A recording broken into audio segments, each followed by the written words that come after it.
માંડવી દરિયા કિનારે water sports activity બંધ કરાઈ ઇન્ચાર્જ પ્રાંત અધિકારી વાઘેલાએ વિગતો આપી। માંડવી દરિયા કિનારે થયેલ દુર્ઘટના સંદર્ભે માંડવી પોલીસે પેરાગ્લાઇડિંગના સંચાલક સહિત 4 લોકો પર મનુષ્યવધનો ગુનો નોંધ્યો છે। સી વોટર સ્પોર્ટ્સના સંચાલક પંકજ ભાનુશાલી અને અબ્બાસ સુલેમાન પારાની ધરપકડ કરાઈ છે।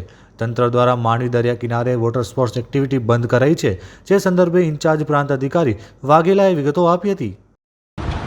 તારીખ 16/5/2024 રોજ મામલતદાર માંડવી દ્વારા જે water sides operator sport activity જે કરાવતા હતા તમામને મિટિંગ લઈને તમામને બંધ કરવાની સૂચના આપવામાં આવેલ હતી અને 17/5ના રોજ જે આ દુર્ઘટના ઘટી છે એના અંદર 18/5ના રોજ આઈપીસીની કલમ 304, 337, 338 તથા 114 અંતર્ગત જવાબદારો સામે એફઆઈઆર નોંધવામાં આવેલ છે અને સત્વરે નિયમ અનુસારની કાર્યવાહી કરવામાં આવશે અને હાલે વોટર સ્પોર્ટ રિલેટેડ કોઈ પણ એક્ટિવિટી બીચ ઉપર ચાલતી નથી।